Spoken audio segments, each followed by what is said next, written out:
Some people just don't get it. Society has long portrayed an allure to the isolation of intelligence, to the awareness that you're right while everyone else is wrong, that you have awakened from a slumber of ignorance and have now come to realize some truth of the world. In my experience, though, this is a lie. I understand that I'm smarter than most people can comprehend, but at what point does superiority become a weakness rather than a strength? Well, regardless of when that happens, despite the feelings of sauerkraut I've come to know, I'll continue to persevere and reveal, in honor, the truth of the screen and the unimpeachable but misunderstood genius of the world's filmmakers, because I can no longer stand idly by as those who may mean well but still possess lesser intellect push these blatantly untrue interpretations of your favorite films. I'm sorry, but I can't do it. Not anymore. With that said, today, I'm examining Ridley Scott's 1979 sci-fi horror classic, Alien, a film that has left an unmistakable mark on the cinematic landscape, but whose viewers still, somehow, completely misinterpret its themes and concessions. Today, however, I'm going to fix that. Let's get started. The film opens up with a POV shot exploring the commercial towing vehicle aptly named the Nostromo. As the camera moves throughout the ship, director Ridley Scott creates a sense of mystery and unease through its methodical, almost hypnotic gestures and strange, otherworldly music. Already foreshadowing the xenomorph's predation, we are now in the mind of the alien, setting a foundation for the film's reality in that the entire story takes place after the crew's death and within one of their dreams. Our first look aboard the Nostromo mirrors the film's titular antagonist, its exotic, predatory gaze, as we curiously explore the ship in search of the crew. We find ourselves on a seemingly empty vessel, with the only sign of life being the movement of the very thing through which we view the film, the camera. In this sense, the film has not only placed us inside what we will soon know as the xenomorph, but the lens as well, thereby connecting these two seemingly disparate ideas and introducing one of the film's most important themes. That film is evil, and only those who have abandoned their humanity can fully comprehend its profundity or employ its power, which includes abilities such as manipulation, conjuration, illusion, and telepathy, all of which I have attained. These few shots visually explain our fear of true artistry, represented by the xenomorph, and the dangerous actions we take as a result. During these brief moments, we're not able to bear witness to the xenomorph at all, and even as the film continues, our view of the creature is often obscured in some way, symbolizing our inability to truly experience or, oftentimes, even recognize true art. And all of this within the first 5 minutes. Wow. A few moments later, we're finally introduced to our first humans in the film as we see them sleeping. The ethereal, whimsical music that has been playing is now contextualized, establishing this sequence as a dream. Though we don't see it, we are still looking through the eyes of the xenomorph, observing the crew. We won't witness it, but the xenomorph kills the crew here, and everything from this point forward takes place within the mind of the characters, an infinite loop induced by the titular monster. Within the dream though, through its almost entirely white decor, the room has a sterile atmosphere, like a hospital or sanitarium. In conjunction, the characters are wearing strange garments that, at first glance, look like diapers, visualizing just how shitty their lives are, and the pods in which they have been sleeping have a similar design to a cradle or crib, further establishing these characters as childlike and possessing the qualities that go with such a description. This is further compounded by the size of the ship. There are only 6 crew members on this massive vessel, symbolizing sperm cells impregnating an egg, imagery that returns later when a facehugger erupts from an egg and attacks Kane. This entire sequence evokes feelings of birth and fertility, subtly introducing more themes that it will later build upon, and doing so mostly through its visuals. Here though, the characters are like babies, insignificant and meaningless. In the grand scheme, their curiosity is outweighed by their immaturity and inability to comprehend the breadth of this ancient universe. Over the course of the film though, they will assuredly confront this reality.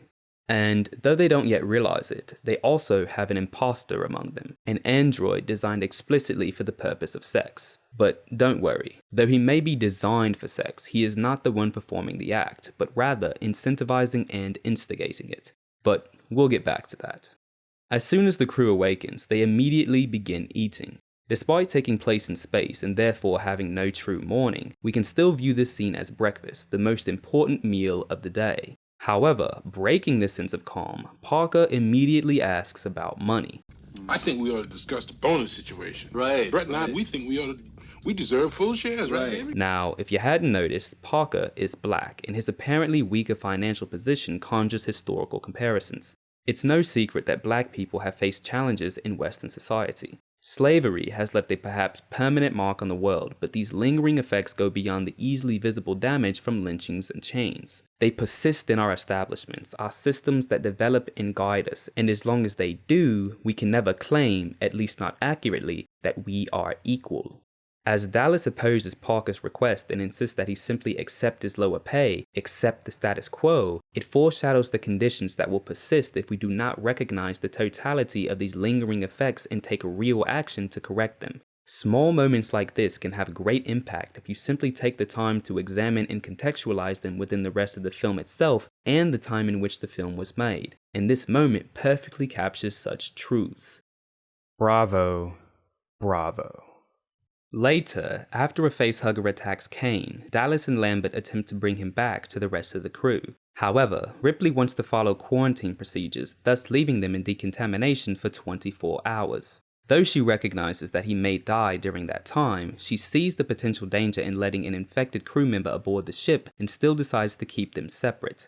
In contrast, despite being an android, Ash appears to display some humanity by breaking quarantine procedures and letting all three of them inside. In most films, Ripley would be seen as antagonistic here, but although I can't quite remember how I felt on my first watch, I think even first-time viewers would agree with her in this scene. The film as well has already taken her side in this, showing the scene mostly through her perspective, and doing so without demonizing her. We see her rationale and how calmly and seemingly logically she acts. We're meant to understand and support her decisions over theirs. However, we don't see much of Ash's perspective in this argument with Ripley, so he doesn't feel heroic or empathetic, but instead causes us to raise our attention and suspicion towards him, becoming more questioning of his intentions. The takeaway here is that back in the 1970s, there existed a fear of industrialization following the invention of the railroad 10 years earlier, and this scene reflects the sentiment of many people at the time, that in the future, if technology continued to advance at the rate it had been, it would soon override human judgment.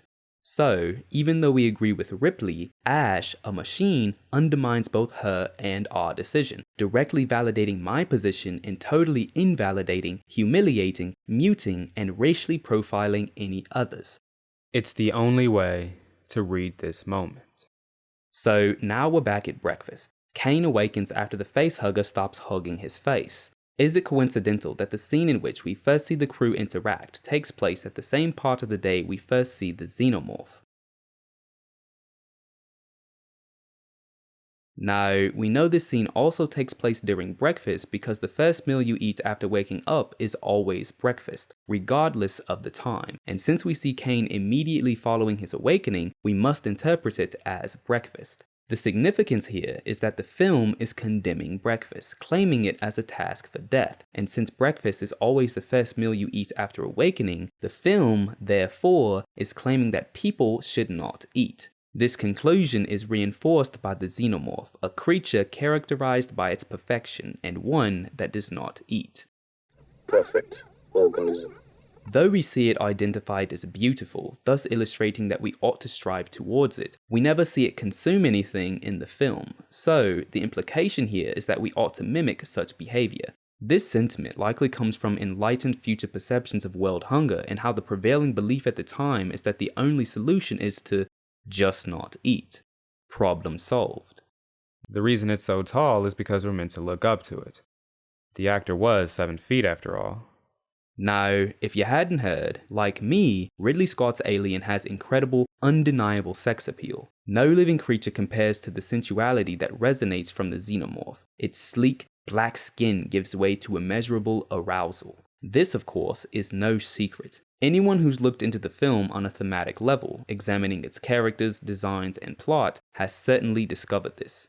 To explain though, when we first see the xenomorph after bursting through Kane's chest, it is small and pale. The crew quickly loses track of and then goes searching for it. However, you may find it frustrating how nonchalantly they go about this. They seem totally unprepared to fight a creature as dangerous as the xenomorph as they joke around and split up, constantly unguarded. Now, this may seem dumb, but from their perspective, the creature is still small and likely posed little to no threat. What they don't realize though is that xenomorphs grow incredibly fast and seemingly without consuming anything, and if they do, we don't see it. When the xenomorph finally appears again, it is large and black, the visual opposite of what we saw previously. For a more accurate and emotionally compelling assessment of its size, just ask Parker. This son of a bitch is huge. I mean, it's like a man. It's big. In addition, the actor under the suit was black as well, seemingly reinforcing the xenomorph's connection to the color. With that said, many people believe that the xenomorph's rapid transformation from a small, docile, rat-like creature to a large, black behemoth references many of the ridiculous fears that characterized much of society when this film was released, and that, quite sadly, still exist to this day. That, without some intervention, integration in mixed-race relationships will cause honorable white culture to fade and be replaced by the vile, non-white culture, like a snake shedding its skin, another image portrayed in the film.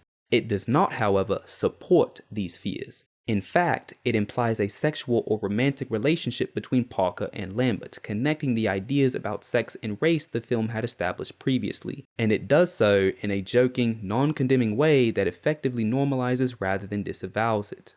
How do you feel about that, Parker? I'd rather be eating something else, but right now I'm thinking food.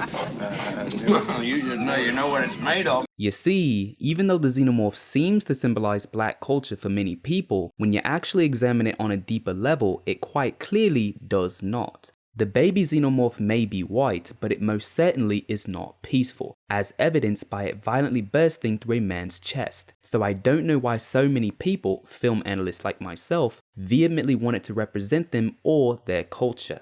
Now, I can only speak for myself, but I certainly don't want even the large xenomorph to symbolize me or any group I'm a part of. The truth is that the xenomorph's extreme transformation has no meaning, despite many people projecting one onto it. Quite simply, it's black so it can hide and ambush better, which is one of the many reasons why Batman was based on it. Moving on, after the xenomorph abducts Dallas, Lambert suggests that they simply abandon the ship and board the shuttle. However, Ripley replies by saying the shuttle won't take 4. The shuttle won't take 4. Thanks, but I already said that. Now, here's the issue. This enormous ship, for some reason, only has 6 crewmates, but somehow doesn't have more than one shuttle, or at least one big enough to hold even 4 people. Now, I refuse to believe that this was just some plot contrivance, so there must be some deeper meaning here. Clearly, we have another reference to corporate greed and financial inequality. The corporation that owns the Nostromo optimized it for commercial purposes, making it almost comically large and capable of transporting massive resources. However, they did not afford their employees the same respect, foregoing even the smallest considerations, simply doing the bare minimum. Not only did they outfit the ship with technology outdated even by today's standards, I mean, just look at this computer, but they also only employed 6 people, one of which wasn't even human, and on top of all of that, only made 1 emergency shuttle for this tiny crew, and it couldn't even fit the few of them that were there. Man, the xenomorph has gotten outplayed. Billionaires are the real villains. A bit later, after the crew discovers Ash's true nature as an android, they interrogate him. As they set him up to ask questions, we see a very obvious jump cut. This is completely unedited. This is exactly how it occurs in the film. Now, this jump cut from a clearly fake Ash to one portrayed by the actor reveals yet another theme in the film: humanity's proximity to machines. Throughout the film, but particularly through Ash, we see the negative impact technology can have on people, and this cut perfectly visualizes how closely tied humanity has become to it. Essentially, this cut is painting both Ash the android and Ash the human as one being, visualizing the film's belief that, in time, humans will be indistinguishable from machines. Out of all of the visual metaphors in this film, this may be the most profound as well as the most interesting. Truly exceptional. After this, for some reason, they split up once again despite two people having just died after separating from the group. Here, we have Ridley Scott supporting communism. The audience is meant to watch these scenes and question why they don't simply stick together, which would give them a better chance against the xenomorph. Basically, the film wants you, the viewer, to see the solution, working together, as it shows how doing the opposite, working apart, leads to death, a clear advocation for a particular political belief. Alien endorses communism. After splitting up though, the xenomorph confronts Parker and Lambert. However, despite Parker's ardent desire to kill the xenomorph, a trait he had shown since its introduction and which had escalated in nearly every scene following it, I'm for killing that goddamn thing right now. when given an opportunity to destroy it, he decides not to because the fire would put Lambert in danger. Get out of the way, Lambert! And instead tries to tackle it, further reinforcing some deeper connection between the two and thereby promoting desegregation. After they die though, Ripley finds Dallas and Brett in the process of turning into eggs. Here, Alien portrays the dangers of hypocrisy through veganism.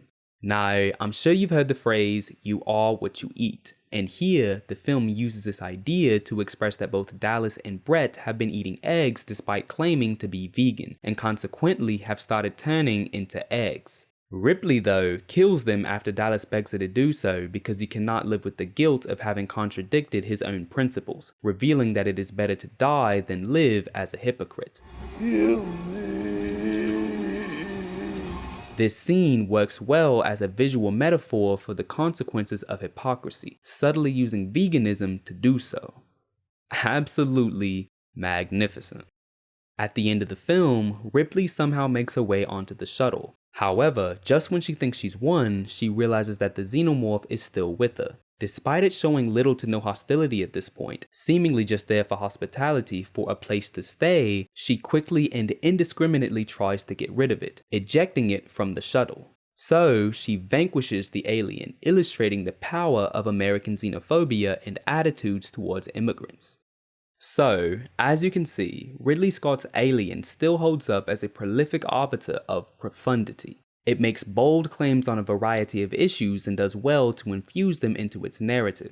I do wish, however, that they hadn't portrayed these socially significant metaphors within the context of a dream and after the crew's deaths. I mean, what kind of message is this sending? That the utopic world presented in Alien is impossible to achieve in reality and can only be possible within hypotheticals? I don't know. Well, even though some of its themes may have been too carefully hidden, causing misinterpretation and a false sense of superiority from its viewers, it understood the need for an intellectual like myself to examine it as well, and willingly gave me an opportunity to do so. I appreciate the film on so many levels, and for the reasons I've outlined over the last 15 minutes, truly consider it one of the 15 or so greatest films of 1979. It's absolutely remarkable. Thanks for watching.